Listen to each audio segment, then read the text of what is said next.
So good morning, happy Monday. Did you know today's the most depressing Monday of the entire year? So I've heard. Do you also know that's a media scam to make sure that you guys go online and start booking your trips and vacations? Did you know that? No. Yes, yes, apparently that is exactly what it is. Similar to there's another, I think it's hottest day. What is the hottest day? Something about like the most fun Monday or something like this. And basically it was started by an ice cream company for people to be persuaded to buy more ice cream. So why am I talking about this? Because today is all about persuasion. And here we start a bit of a slide about ethics and negotiation. We'll get to why that's up there right now. But today is about persuasion and how we're persuaded. Who here thinks that nothing really persuades them? Like, you know, for example, those advertisements that we see on TV, yeah, not persuaded. Or the viewpoints of other people don't persuade us. Who thinks that? Who believes that they're often persuaded by small things that are around them? Only one person, two people, the rest you guys, okay, 3, 4. Here what we're going to learn about is the tools of persuasion that get us from point A to point B. We're all realtors here, which means what do we want to do? We all want to close deals. And surprisingly, it's not about having the right number at the table, but it's how you present the information to the other side. Good morning. Before I begin, who knows who I am? Very few people. I haven't met you, but I know who you are. Okay, you know that I actually work with you guys, right? I'm the manager at the Toronto office. I'm also a lawyer. I've spent many years persuading people to do things they do not want to do. I also teach persuasion with the Real Estate Institute of Canada. And what I've seen consistently with people that have learned these tools is one, they become a little bit less persuaded themselves. And they notice when they're making decisions not based on logic, but on principles like the sunk cost fallacy. Who's heard the sunk cost fallacy? Go ahead. Well, I don't know if I can really explain it. Sunk cost is just something that, you know, once done, it's like bygones be bygones and everything. Okay. Very good. This is my favorite thing to do. And again, this is a small slice of a week course that I teach from 9 to 5 every single day. So this won't be the full picture of it. I would love to teach you guys all of it, and we will get to it eventually. But who has the attention span to sit for, I don't know, 8 hours? All right, so I always start this off with the best story ever. Who here has negotiated a car? Bought a car, leased a car, done something with the car? Great. Here's the example of sunk cost fallacy. And I actually use several different negotiation tactics in this. Number one, who here has negotiated with a bully negotiator, a jerk, right? We've all had the jerk. We've negotiated. Maybe we are the jerk. Okay, who here's the jerk? Let me tell you, it's a bad negotiation tactic. It's a terrible one. But the only time that you should act like a jerk if you're never, ever, ever, ever, ever going to see that person again. That's the only time it's permissible to be an asshole. Excuse my language. Otherwise, guess what happens? If you are a jerk as a negotiator, people will not want to work with you. In this industry, it is small. Very small. What also happens, and I've done this a lot when I've negotiated against lawyers that I know are jerks, I over-prepare so that I'm going to slam them at every single point and make their lives very difficult, because I already know that they're a difficult person, so I'm going to be even worse. So if you're a hard negotiator like that and you have that reputation, your life is not easier, it is harder. Rather, what you want to learn is how to effectively persuade when you negotiate. Okay, so back to the car scenario. I'm tangential like that, but I always get back to the point eventually. So, sunk cost fallacy. Favorite thing that I love to do. I spent about 3 weeks negotiating my car. I went back, I didn't like it. I pretended that I was actually buying this car on behalf of my company, and I had somebody that was telling me how much I could actually spend. So I'd be like, okay, fantastic, you know what, that sounds like a deal. And then I'd come back and be like, I'm so sorry. My bosses, they're so cheap, I can't do that. That's appeal to higher authority. That's the one that I love and you guys should use all the time. my client, they're ridiculous. I can't do it like this. I'm so sorry. Can't agree to it, especially if you've made a mistake and you have to come back. It feels a higher authority. That's a very good tactic. Anyway, going back and forth, weeks go by, and I'm just kind of having fun doing this whole thing, doing all these different canvas and negotiation tools. Finally, we get down to it. A week later or two, we have the paper in front of each other, and I'm about to sign on the dotted line. Apparently, I've really made it difficult for them to sell this car. They can't believe how low it's going. And right before I sign, I look up and I say, how about some free mats and a free clean?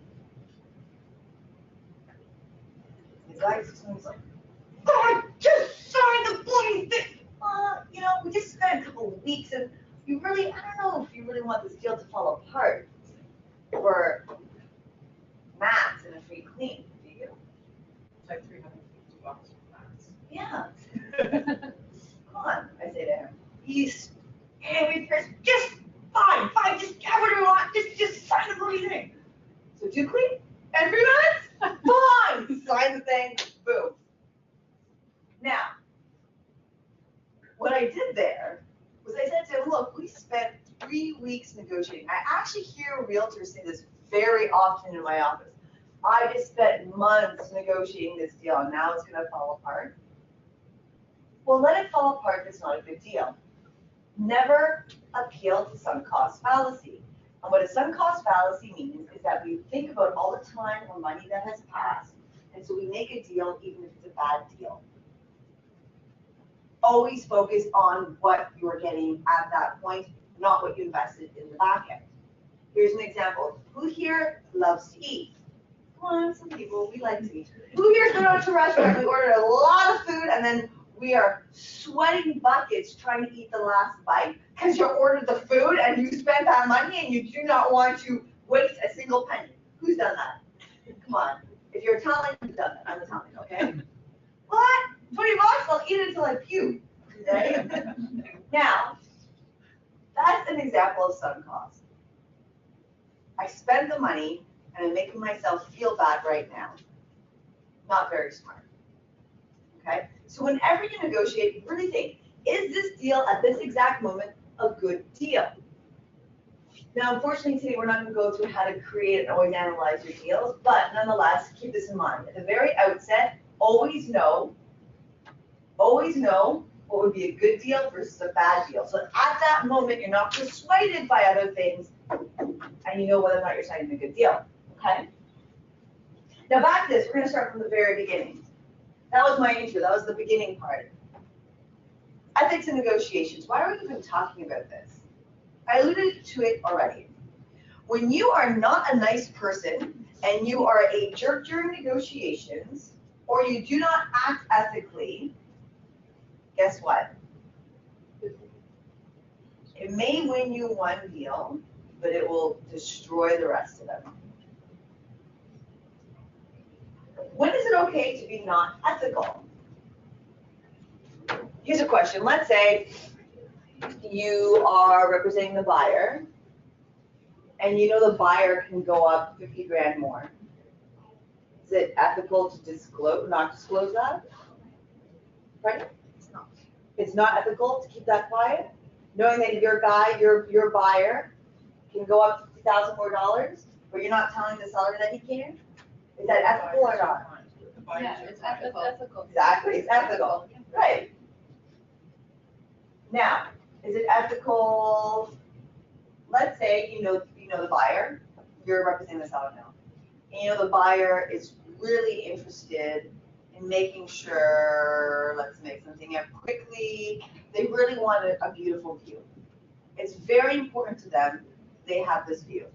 Okay, they've expressed it. Oh my God, they're buying this gorgeous condo. You're representing the seller, and you know very well that a big tower is coming up in a year, and that view is gone. Is it ethical to not disclose that? Now you're representing the seller. It's not. Yes, it is ethical.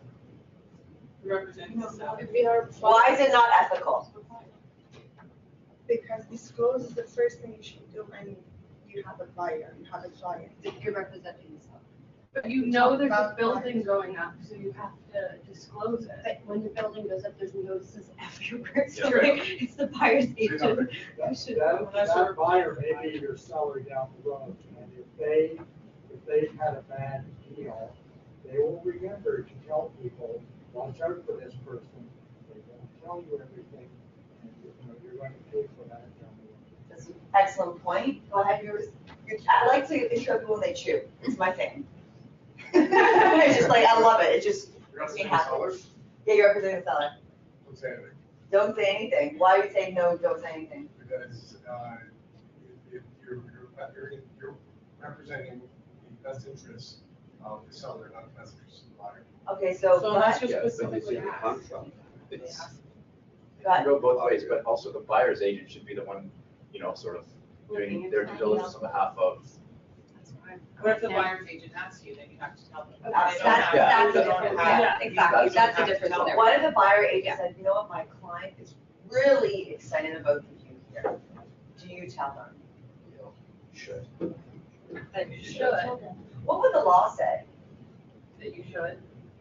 That you should? No, they don't have to. REBA or common law? Yeah, I was gonna say which one. Ah, they're kind of aligned. So REBA, okay, REBA, we're gonna go by REBA.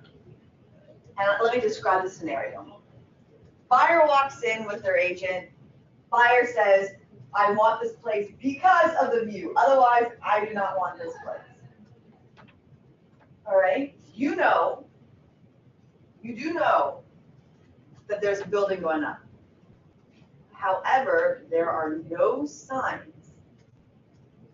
Okay, just put or imaginary signs. There are no signs showing, you have to have the disclosure or putting this up. Nothing up, indicating that that view will be lost. Do you disclose? How do you know? Yeah. How do you know? You got the information from across the street, doesn't matter. You know the Does information, the it's accurate does the information. seller know? Has the seller communicated it to you? Can they prove? Doesn't matter, it doesn't matter. Okay, doesn't- you know, But can they prove, absolutely conclusive. can they prove that I know? Can anyone prove in court that I knew? Yes, If they could prove it, then I would disclose. if they can prove it, you would disclose it, go ahead. Based on REBA, we must disclose just latent effects, not Yes. latent. And that would be a latent defect. Right, that would be a latent defect. Then we must, yes. Then you absolutely Latent, must. I don't care whether or not they can prove it, you absolutely must. If there's no notice. Now, let's say there's a big notice, Like it's public knowledge, like it's in the official plan, and there's a sign, there's a sign, pattern would be a sign. Something could be latent as in not readily visible. Pattern would be visible. REBA says then you don't have to really say anything. Here's another question though. What if they're overlooking it? They just simply didn't see it. You know what the common law says? It's actually good practice between lawyers as well. I cannot profit off of your mistake. So if I'm negotiating a deal, for example, between two people, and we negotiated, let's say a certain clause is gonna be X, Y, Z, and I noticed that in the final draft, we forgot to put X, Y, Z in, I can't take advantage of that person. So what I'm saying generally here is that the law and ethics, pretty much the same. So yes, it's very easy to act in a very ethical manner. Now, having said that, why we are here is because acting ethically does not close the deal. So we have to think about ways to be ethical in closing the deal as well. All right, any questions so far? I like making you guys think. What if you didn't know when Okay, that building went up? okay. Can that still come back and Yes. question the answer? Yeah? How can it come back? Let's say you're representing the seller. It could potentially. Okay, big thing about lawyers, what we like to do is say maybe all the time. Depends on the facts. How could, if you were representing the seller, there be an issue if a building pops up across the street? How could you be responsible for that? How could you be sued? first of all, everyone loves to sue these days. So most likely we will be brought into a lawsuit. And this is what the lawsuit would say, that you acted negligently. Most likely the buyer is going to try and pull out. So imagine thinking about that vein, how it typically falls apart. Buyers want to pull out. Buyer therefore is trying to break the deal. Buyer will say that you withheld information, even if you didn't know. Seller is then going to be sued as well, because you both are going to be sued. Seller is then going to turn around and sue you as a representative, saying that you acted negligently. So it could come apart different ways. What I'm seeing very often right now, too, because the changes in the market, there are a lot of buyers that are trying to get out of deals. And the first thing that they do is say that the realtor did not disclose information to them. That's the number one way. Part of the reason why I'm trying to draw this out, really make us think about how to act, whether or not you can have it proven or not. So it's good to be persuasive. Who here has learned of Cialdini? This is going to blow your mind. I'm going to have a video that's going to come up. Cialdini is a brilliant, I believe he's a professor at Stanford, something like this. Something very impressive that I am not. He's a doctor. And what he's learned over 25 years of studying human behavior, there are certain things that consistently pop up that persuade us to make certain decisions. These 6 principles you're going to start to notice will affect or pop up in all of your decision making. What I mean by that is authority. Who here has gone to the doctors? Well, I go to the doctors here. It's very impressive. Healthy people. Are you a doctor? Are you self-medicating? Which emotions? Okay. Authority. When your doctor tells you that you likely have strep throat and you are to take X, Y, Z, do you say to him, I disagree with you? Or do you say, you are probably correct, I will take X, Y, Z medication? We agree, right? Why? They're the expert. They're the expert. Did you know doing something as simple as putting on a lab coat makes people believe you more? Because we do this all the time. Having authority by what we look like or what we tell people about ourselves changes how people react to us and makes other people less likely to question what we put forward. Think about that.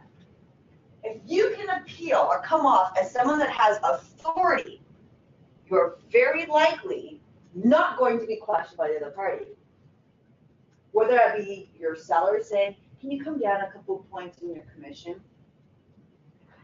To a buyer not believing that what you put forward as a price is a price that you should sell at. So we're going to dive right into this. Could someone grab the lights in the back? We have a video, because that's what I like to do. All right, are you ready? Yeah. I would get a paper and pen down, because we're going to talk about all of these principles afterwards and how we see it applied in our own lives.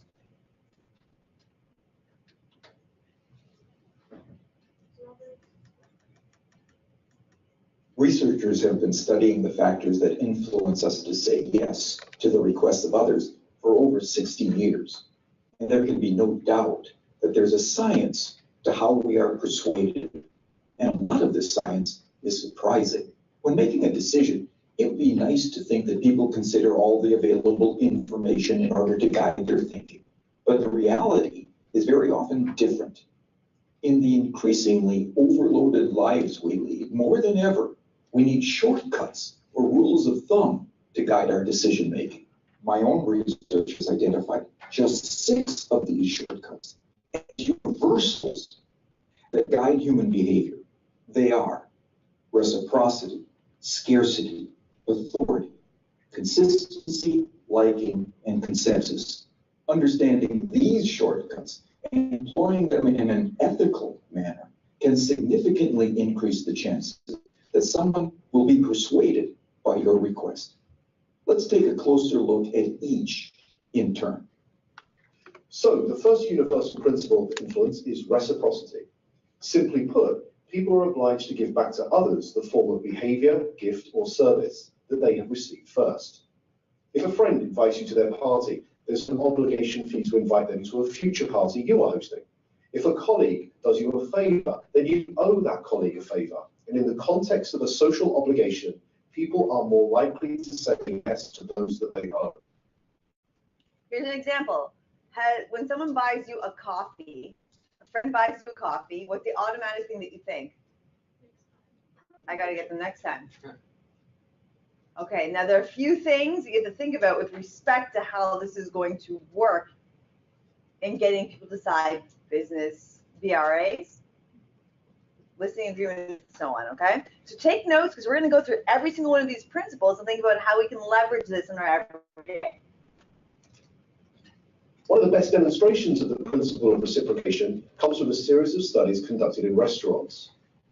So the last time you visit a restaurant, there's a good chance that the waiter or waitress will have given you a gift, probably at about the same time that they bring you a bill, a liqueur perhaps, or a fortune cookie, or perhaps a simple mint. So here's the question. Does the giving of a mint have any influence over how much tip you're going to leave them? Most people will say no, but that mint can make a surprising difference. In the study, giving diners a single mint at the end of their meal typically increased tips by around 3%. Interestingly, if the gift is doubled and 2 mints are provided, tips don't double. They quadruple, a 14% increase in tips. But perhaps most interestingly of all is the fact that if the waiter provides 1 mint, starts to walk away from the table, but pauses, turns back, and says, for you nice people, here's an extra mint, tips go. How much will tips increase?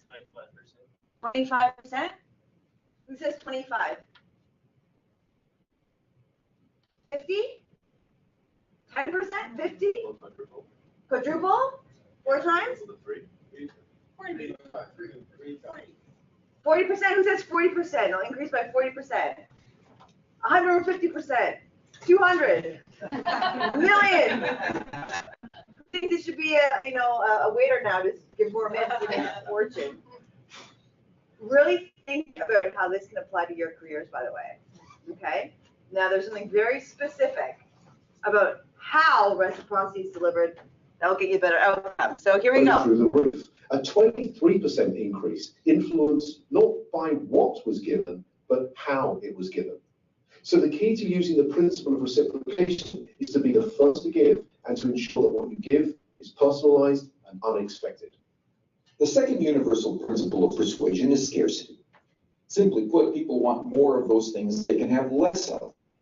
When British Airways announced in 2003 that they would no longer be operating the twice daily London-New York Concorde flight because it had become uneconomical to run, sales the very next day took off.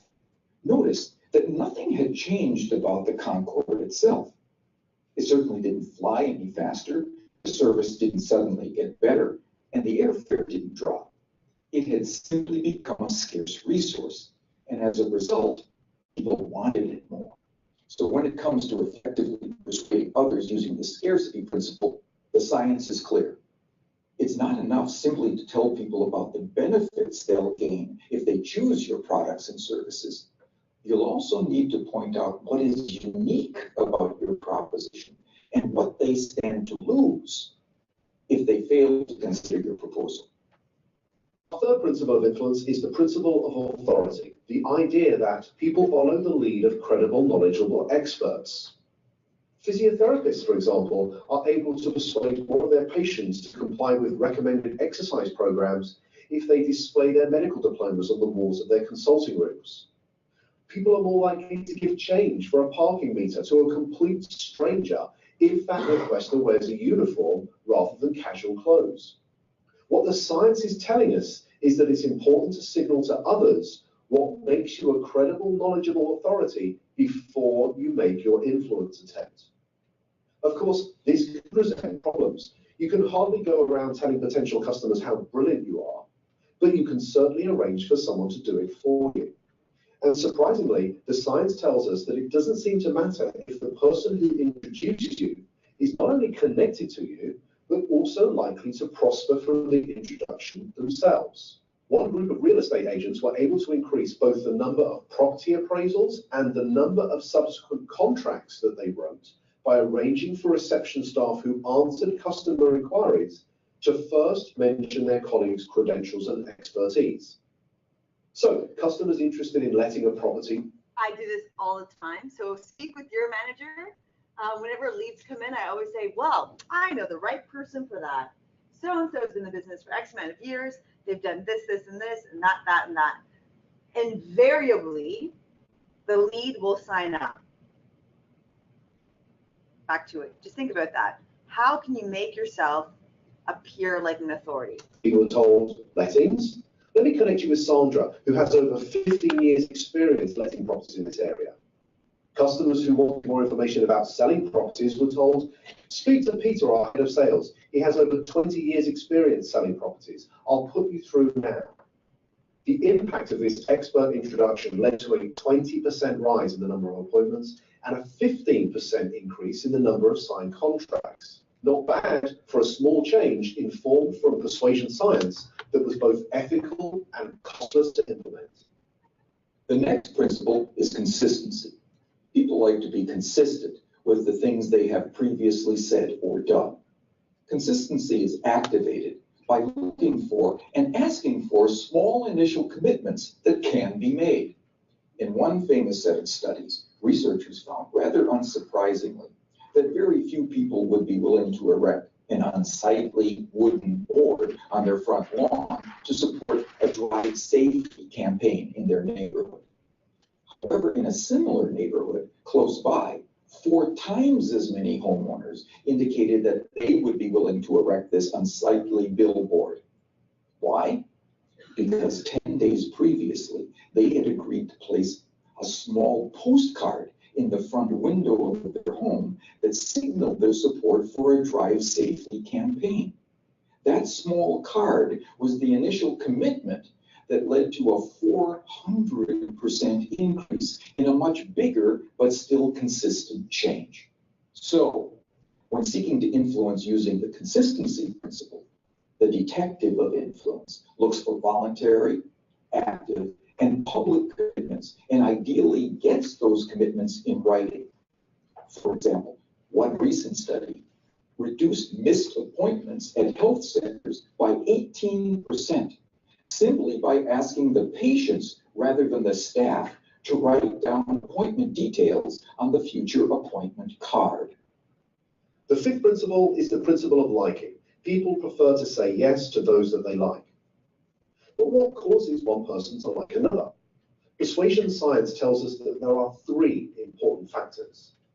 We like people who are similar to us, we like people who pay us compliments, and we like people who cooperate with us towards mutual goals. As more and more of the interactions that we are having take place online, it might be worth asking whether these factors can be employed effectively in, let's say, online negotiations. In a series of negotiation studies carried out between MBA students at 2 well-known business schools, some groups were told, time is money, get straight down to business. In this group, around 55% were able to come to an agreement. A second group, however, were told, before you begin negotiating, exchange some personal information with each other. Identify a similarity you share in common, then begin negotiating. In this group, 90% of them were able to come to successful and agreeable outcomes that were typically worth. That's double. Okay, double by this small little action. Now, we're going to get back to this. There's a fine line between getting to know each other and then looking like you have too much time on your hands and don't have anything else going on. But we'll talk about that. 18% more to both parties.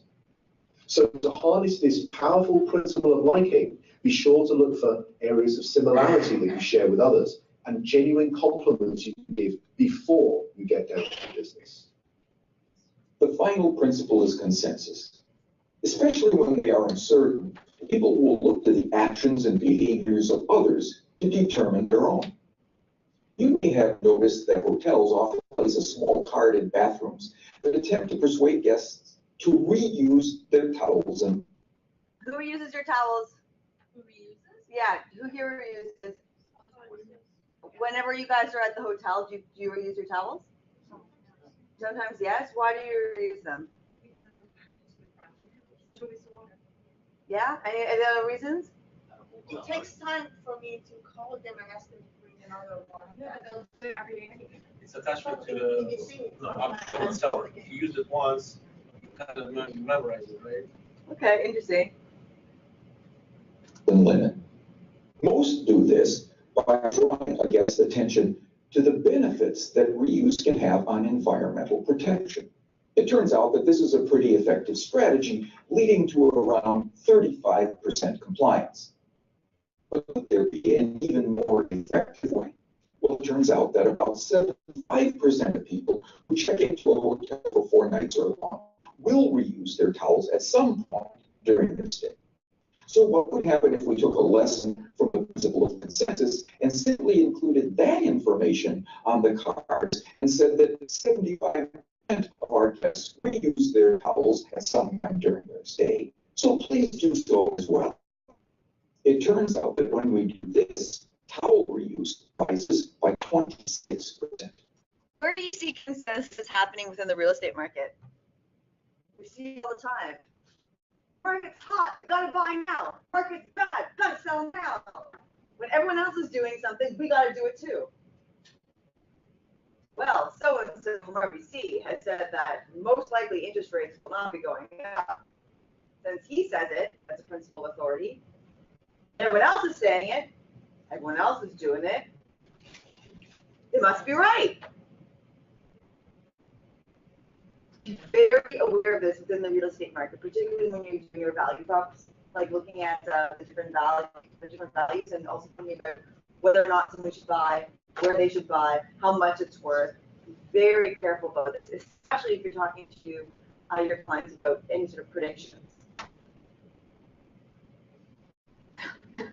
Expert negotiators will use this against you. Well, everyone else says the value of the property is $450,000. Clearly, your number is wrong.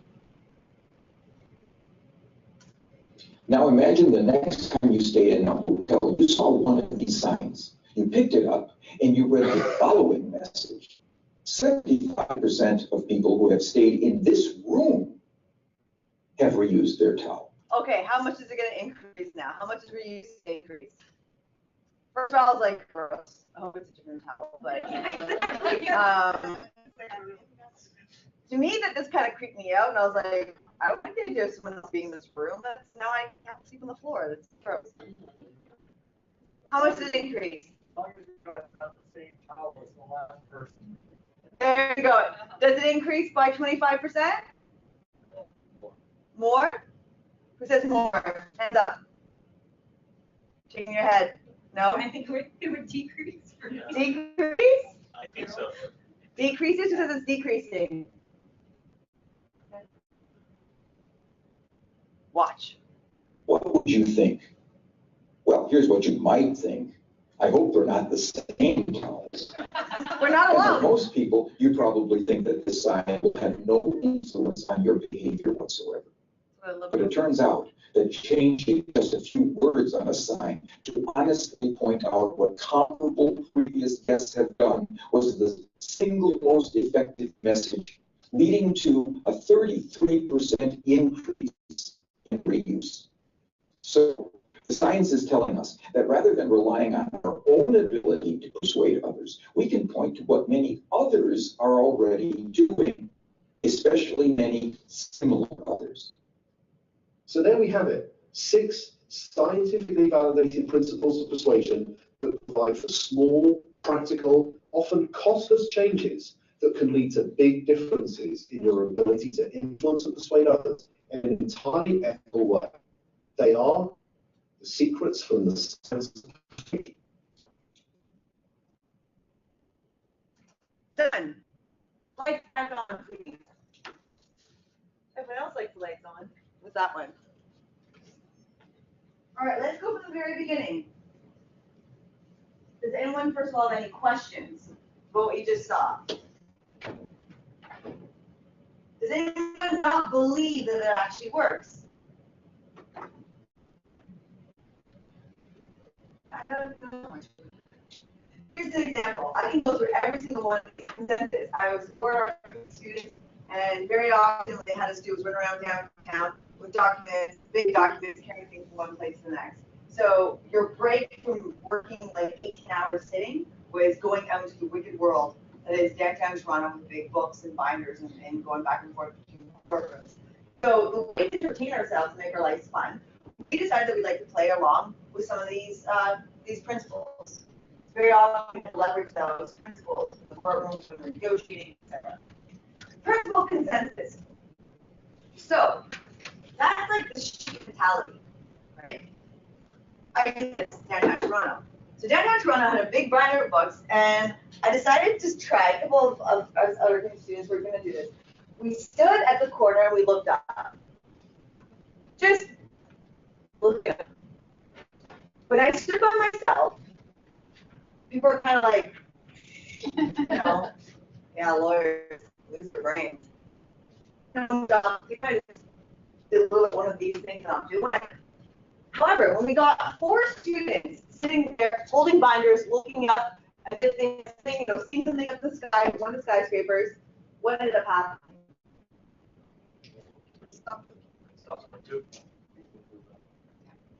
We drew a crowd, and we're like, oh my god, yeah, I see it. Yeah, oh my, yeah. We're like, yeah, but we were just staring at nothing. A whole crowd started to develop around it until we just kind of got scared and ran away. We thought this is just awkward now. You can be so surprised as to how small things can really move around your situation. So let's see how we are going to apply this in 2 different scenarios. Number 1 is actually getting a client. Who here wants to learn how to get more clients in the door? This is why we're learning this. We want to learn how to do that, right? Who here is struggling with someone not making a decision to become your client? Only one person? And no one's trying hard enough here. Every single person that you meet signs up, not seeing enough people. Who here has had a situation where they're negotiating a deal and the seller or the buyer just won't bloody well sign? We're here to learn that today. We're going to learn that by applying these principles. So let's go back from the very beginning and let's strategize as to how we can leverage this and how I have seen it work. Reciprocity. Number 1 rule of negotiating, never, ever, write this down, never, ever give anything without asking for something in return. Never. Is that what you're talking about? Well, if I'm going to come down 1,000 points on the list price, and I'm representing the seller, I can ask something in return from the buyer. Maybe from a closing date. Maybe I'll even say, fine, I'll come down the price, but because of that, now we're not going to include the light fixtures, whatever. As a buyer, same thing. If I come up with a point, come up with a couple dollars, I'm going to ask for something in return. Why? Why do I have to do it immediately when I give something up? Don't show weakness. No, because the principle of reciprocity. Because weakness, who cares? Remember, we're not being jerks when negotiating. If you do, people are not going to want to work with you. And also, if I know you're a jerk, what am I going to do? I'm going to over-prepare. Before you even start, I'm going to be a jerk. I'm going to make your negotiation life a lot more difficult. We all do that. Who here knows a jerk? Who's here worked with a jerk before? Do you automatically go like, you're kind of like, frustrated, walk by, go like this. They ask something from you, you're like, what? You know, that's how you react to them. Don't be a jerk, right? Anyway, back to reciprocity. This is something you should leverage whenever you negotiate. Because of the principle of reciprocity, I give you something, I buy you a coffee, you feel the need to give back to me. Leverage that negotiation. You're probably going to get a yes with that request. Problem with this, never, ever, ever give something, walk away, and ask for something back later. Why? You are consistently in relationships with people who have short-term memories. You have long-term relationships with people who have short-term memories. Reciprocity principle actually cools. That friend that bought you that coffee a year ago, is it you ever strongly element of the coffee now? No, probably forgot about it. That emotional effect disappears. The last thing what have you do is to close a client that you want to sign. How can you leverage reciprocity? Is it buying them a coffee and asking them to sign a deal? Or sign a representation agreement? Go ahead. Information, something that might help them make a decision, and then say, is there any reason now why you might? Okay, that's one way. There is just what would be a specific situation that you buy and sell at the same time. So you give some discount on selling a commission. If you do this, I wouldn't even ever reduce my commission. There's so many other ways to get people to sign. Go ahead. No, that was going to be one. Okay.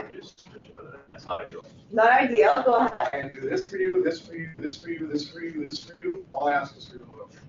Have you already given something though in that scenario? You're talking about what you're going to do. You haven't done anything. Here's a guarantee.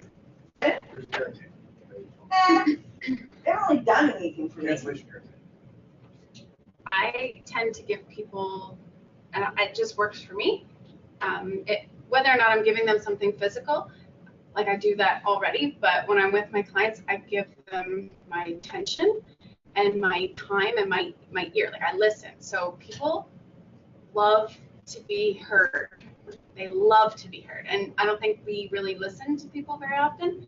So I'll literally take time and listen, and people will just open up, and automatically you build that trust with people. And That's likable. that seems to work for me. Likability. That is very important to do. People feeling heard is very important. Small way. I learned this from one of the most successful guys that actually got right at home realty. But brilliant person. He's done very well for himself. And he taught me something when I started in the field, because I also have questions as well. If you have a buyer, you do a few things. There's a test that I'm going to tell you about as to whether or not your buyer is actually serious, which we'll go through in a second. But before that, always have a rep agreement. You go to the first place. You've now physically showed them the first place. Exactly at that moment, you have them sign. Why? I've done something out of my way. Now you owe me. You could also give them marketing materials or a CMA, like an evaluation. You know, and by the way, being heard is very important. I think that sort of should be underscored, and I think you're absolutely right with that one. But that has to do with likability as well. Because often when we speak with someone, we're actually listening. What do you start doing? You sort of mirroring. Yes, we all do it. If you're, you start doing the same thing that they're doing. Now we appear similar. You brush your hair, I do this. You take a sip of water, I do the same thing. So often when we are actively listening, we subconsciously start to mirror, and therefore we become more similar. So that's very important. But, by the way, give them something physical. Now automatically ask for something in return, which is signing. The reason being is because people have now received something and they feel like they get something back. Okay? A lot of realtors want some higher representation because they just scared of getting. Yes. How do you come around that though? Well, at any point in time, Exactly. Like I understand completely. This is what you're nervous about. You're nervous that you're going to find something on your own. You're nervous that you won't like working with me. Now, how can we raise our profile with that person? So often people don't like to sign because they don't trust you. And you don't appear to have authority. Belford, who's heard of Belford? Wait, hold on, who's heard of Belford? Okay, who's this guy? Jordan Belfort? Pardon? Michael Jordan Belfort? Yes. He was a stock trader back What movie was after him? in Wall Street. Yes. Who's taking this course? Streamline persuasion. Yes. Let's do it. What is the big thing he teaches? Sharp as a tack, figure of authority, and Figure of authority. force to be reckoned. Yes. So the big thing that underlines his tactics is that people will not sign with you if they don't trust you. Now, authority, again, see, authority comes back out here. If you can establish that you have authority and therefore you are trustworthy, you'll overcome that. We're going to get to that in a minute. But so I'm just going to underline this here. This is something that definitely is an issue. Now, before you can meet with any of these people, you should have established you are the authority. Okay? And then, assuming that you've established authority, therefore trust, you should already grease the wheels beforehand. Now, in that instance, if they still do not trust you, certainly what I would say is, look, it doesn't matter how well an agreement is written. Okay. If two parties don't want to be a part of it, someone's going to find a way to get out of it. And actually, this is true. This is very true. Whenever I still practice law, whenever I negotiate a contract, I say to the parties, look, I can promise you, even if we get big, the landlord or the tenant doesn't want to be a part of this, they'll figure out a way. So you better act fairly. Based on that, I will always, my commitment to you is to always act fairly. I need to have time because I need to know that you're committed, you're going to work with me together, side by side, to make sure that we have a good outcome. Having said that, my commitment to you is that if you're not happy, you renegotiate. You also else and with higher authority. My brokerage, unfortunately, requires that we have this signed. My broker manager, that is such a so annoying. I'm so sorry. Let me walk you through this, but let me tell you this again. This is just to memorialize the relationship for legal reasons. But if you want out, I will give that to you. Don't even think twice. Here's a chocolate. In fact, for you nice person, you nice buyer, I'm more than happy to give something.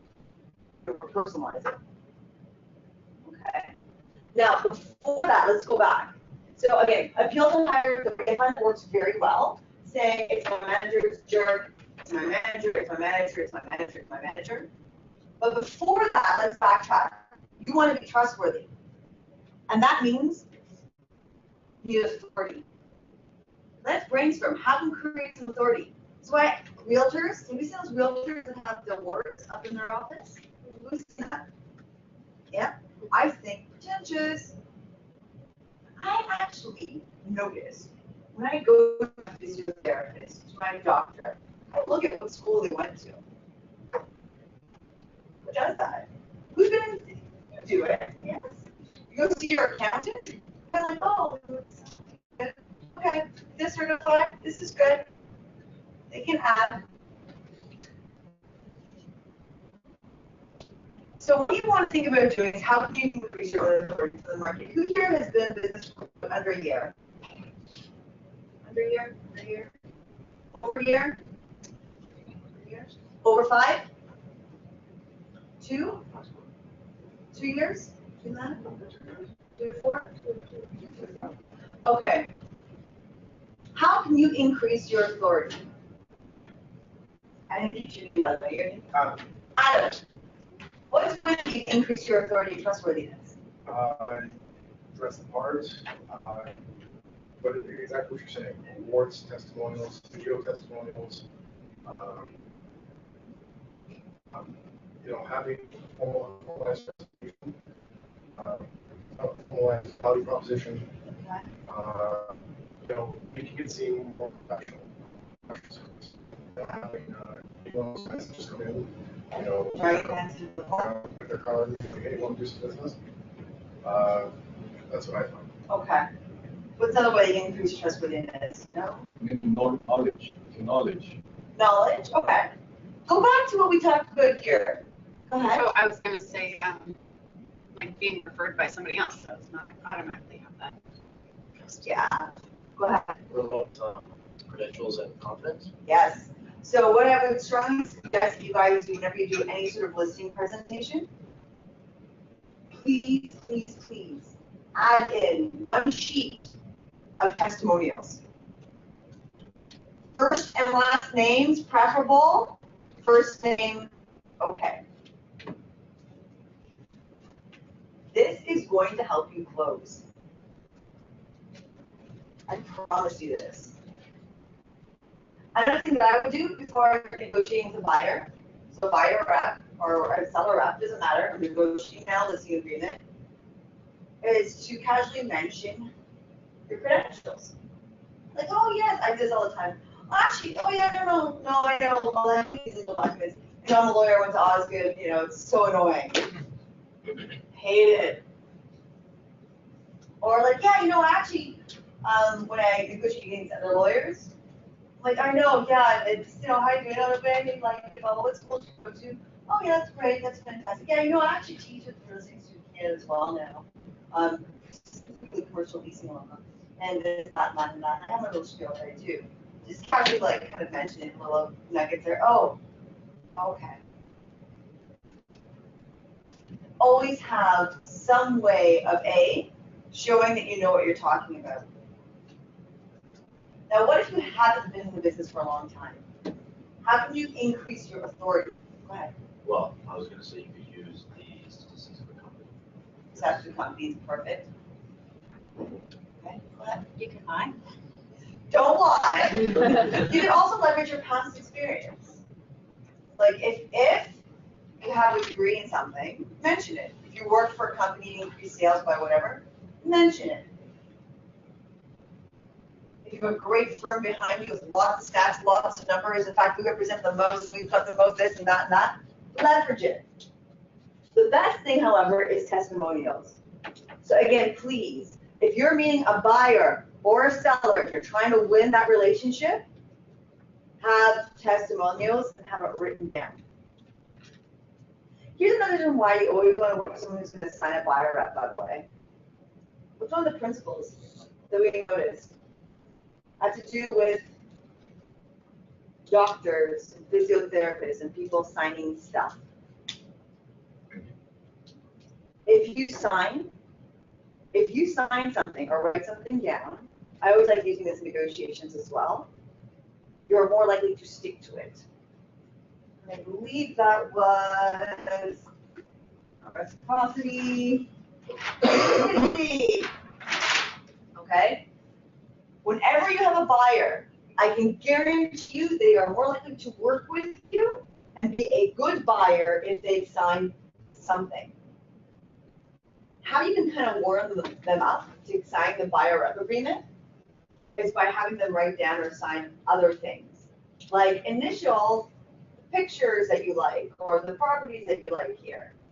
You start to warm them up. They're signing stuff down. They're now showing that they're consistent. They actually want to do something. They actually want to sign. So here's the secret. Here's the secret that famous business Behaviour, I'll throw his name out there, taught me when it came to weeding out tire kickers and actually getting VRA signed. Has to do with this. Consistency. So what he did was first he sent me a little online form. It sent like a form for me to complete as a buyer rep. So as a buyer. So he actually ended up representing me years ago. And I learned this from him. He had me fill out what exactly it is that I liked. This, that, single, da, da, da.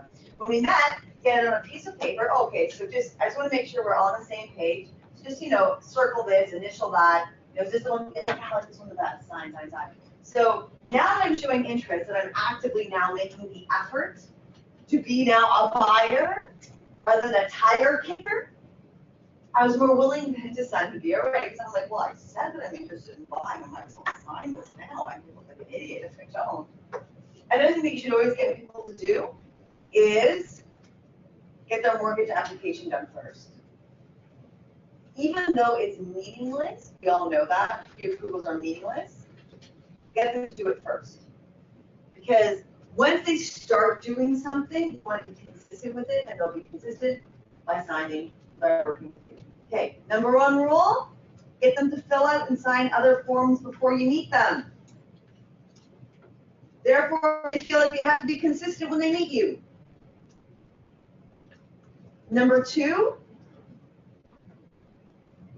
have them already create and do active public things that show that they are buyers, and that is pre-approvals. If they haven't done a pre-approval, I would strongly suggest to you, every single time, do not meet with them, keep on saying, get your pre-approvals done. Have you done that? He does it to me all the time. He did it to me in the past, and now I understand why it worked. So as soon as I got my pre-approval, I'm now a buyer. I have to be consistent. Does that make sense?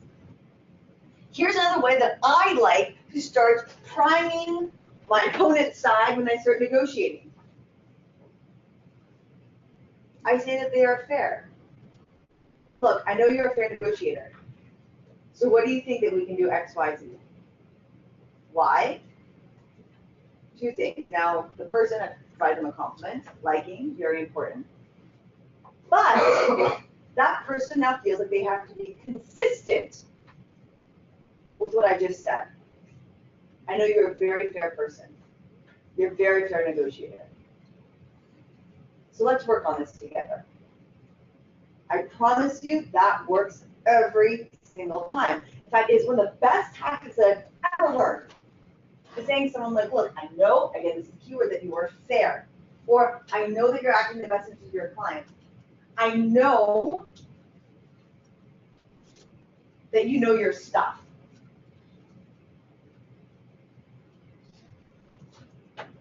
So why don't we do this? I've complimented them, and now I've created something called priming. They now have to feel, well, if I don't act this way, then I'm not fair. I don't know. I'm not good. I'm not representing my client's best interest. Do you see anything now that comes afterwards, an ask that I have? Would be inconsistent, so they feel like they have to be consistent with that. Does that make sense? Best tactic ever. Please use it, then call me when you do it. All right, back to number 1. So again, reciprocity, the key part for this, we have about 15 minutes left, but I want to make sure that we really have to, the key components of reciprocity is to do it immediately. Ask for the thing back immediately. Number 1 thing, authority. Always have the authority. How do you do this? Have someone else tell. So referrals are so good. Why? Because you already now are the authority. That's why referrals work, people. There's no magic. You've now been vetted, you are the authority. How do you do this? You talk about your accomplishments, you leverage the brand of the company, you have awards, you have even your undergraduate degrees or background, and most importantly, you have testimonials from clients, first and last name, first name's okay, preferably first and last name. Right?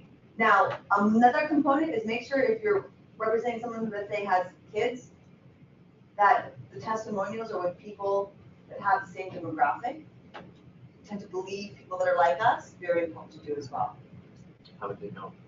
You can tell them, oh, Jane Eyre, she has 2 kids just like you. Draw their attention to it. Make sure you have a card, a list, a piece of paper, and whatever you present, and make sure that goes there. Okay, make sure it's left there because you will then be more likely to use them. Why does Google's rating work so well? Why do we all look at the ratings? Go to a restaurant. Who goes to a restaurant to look at the ratings of the restaurant, the comments? Of course. Who doesn't? You don't, you're living dangerously. Why? 2 things.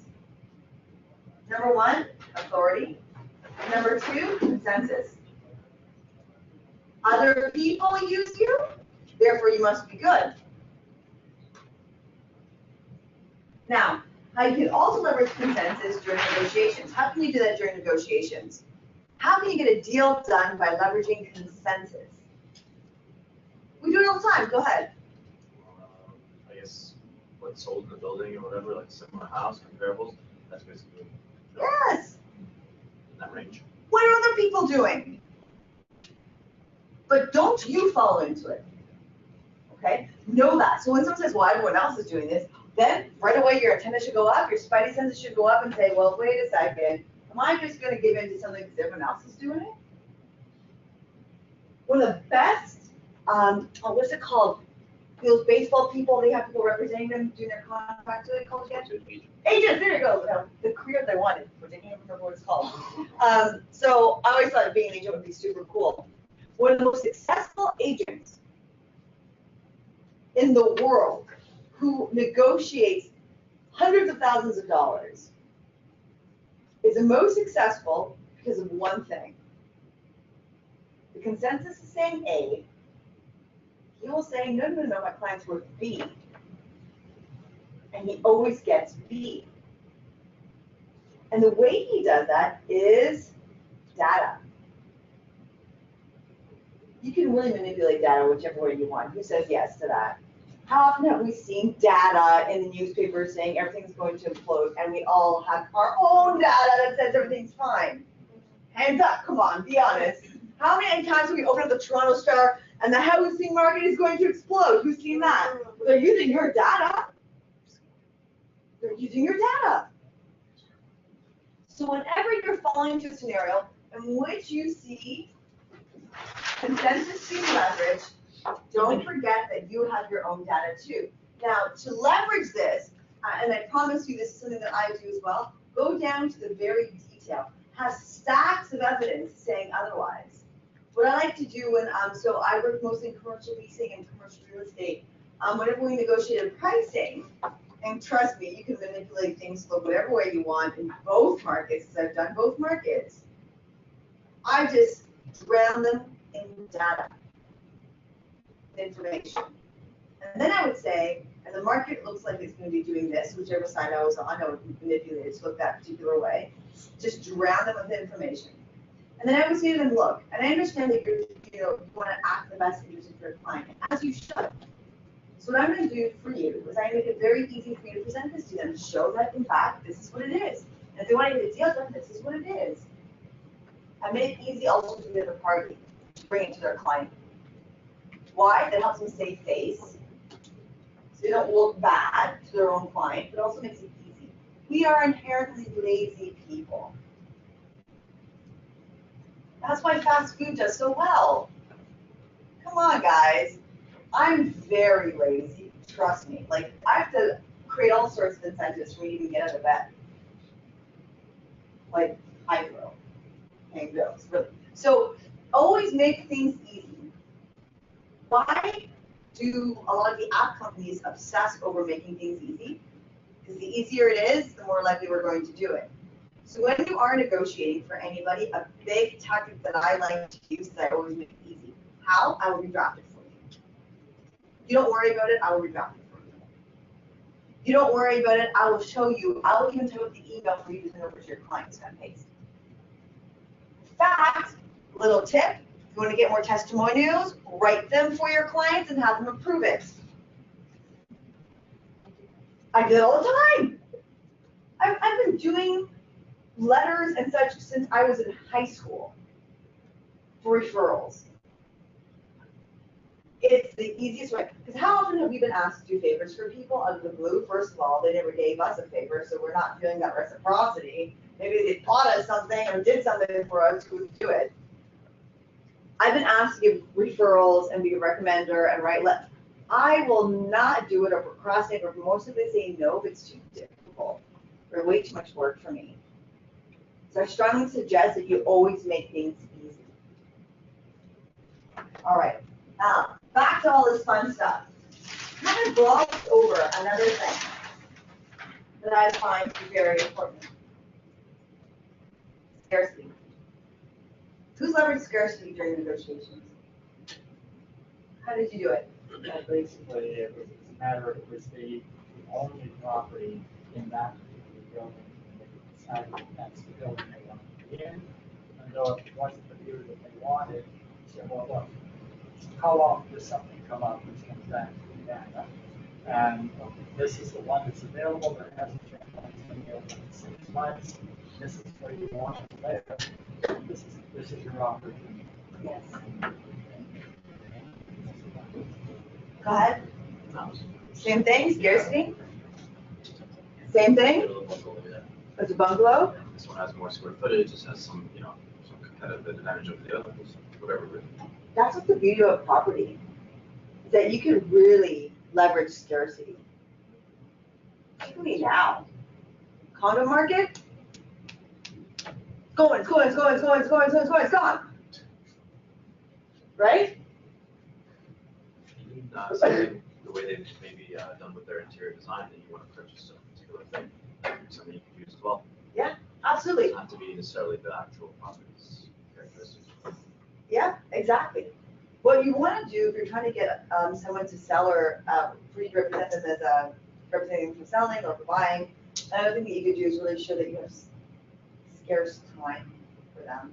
As in, if they don't sign now and you've done all these great things and you've done all this great stuff in the past and all these testimonials, you may be too busy to work with them later on and they won't have the benefit of working with you. That can kind of backfire, no? You don't do it directly. You don't be like, look, so good. Yeah. You don't say any of that because then I'd be like, oh, you're so great, goodbye. But again, remember, we're assuming that you've built your credentials already with the person and they want to work with you. Yeah. Okay, so again, your number one thing is that if you come off as Sean, who knows as Sean Zoltein? Zoltein? He spoke with us at the downtown office, and one of his biggest things he said has been successful for him, he does not have commission breath. And that he is the authority. We'll see him as the authority because of the testimonials that he gets, in particular, and because of the experience, of course, he has. But if you do not want to have commission breath. And the way that you avoid commission breath is they want to work with you. You're the prize. Now, you don't actually come off saying that, but have that mentality in your head because you know that you can get the job done. So what I would say is that the market's going to change, etc. Now, be careful of being a fear monger because anyone that has a brand, they're going to be like, oh, really? You're trying to scare me. Just casually mention a few things. I like to say no one has a crystal ball, but this is the way that things are going, and I back it up by data. That'll make it more appealing. Go ahead. Remember what you said.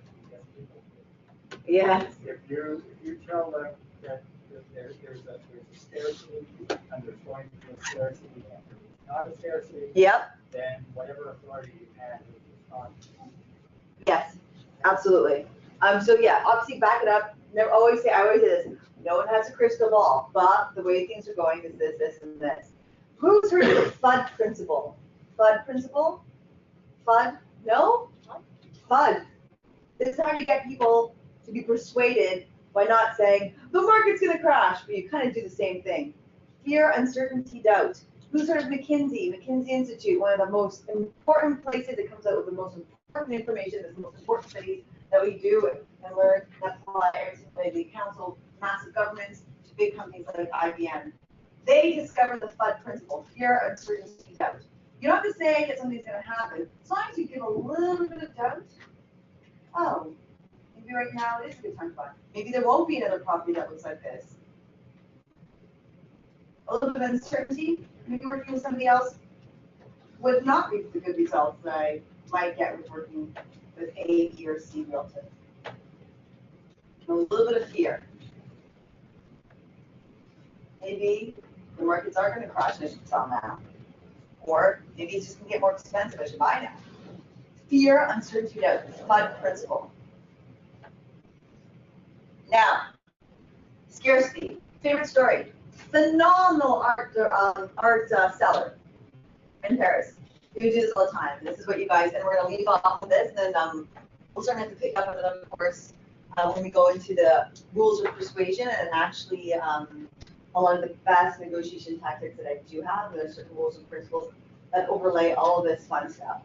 Best example. Think about how you can now apply this. And I've done in the past where I would actually do the opposite thing. So this famous art director, or rather art seller, in the middle of Paris, I'm talking about 1920s. He would do this wonderful thing. He would have a beautiful collection of artwork. And he'd bring in this very wealthy couple, and the lady would say, oh, I absolutely love that photo or that painting. And he would say, absolutely not, it's worth $10 million. And she would go, are you insane? $10 million? I'm not buying that. And she would leave. Invariably, she would come back. She's insane. You do the whole walkway principle. And she'd go up and she'd say, I would want you. And that painting's gone. And you say to her, madam, I'm so sorry, but that painting is gone. But I do have another painting for you. This painting we care, same artist, same look, blah, blah, same size. She's like, oh, no, I do quite like that one. How much is that? $12 million. What? You watched this in the last one? Absolutely not. They walk away, you come back. You come back again and gone. And every single time you come back, that painting was gone and the more expensive one was adjusted. And guess what? They ended up buying and he ended up making a lot more money by doing that. Of course, those art pieces just deposit. You actually did it. That's how they make it. It's kind of a fortune. Fortune doing this. Now you think that you would be scaring someone away by taking that option off the table and increasing the price every single time. But it actually works in reverse. Limited time offer. Why do we do that? It gets us to buy. So that's what happens with our market right now. It got more and more and more expensive. As it got more and more expensive, did fewer and fewer buyers play? No. What happened? More and more and more buyers came out to play. Because next year it's going to be even more expensive. There's going to be even less product out there. That's something you should also apply. Showing that, you know what, housing markets are going up to the buyer, let's say representing the seller. Pay the price that we want now, but I can guarantee you if you walk away, it's going to be more expensive. Now on that note, have you learned something today? Yes, consensus, I like this. Even if you didn't, you're going to say yes. No one else is saying yes.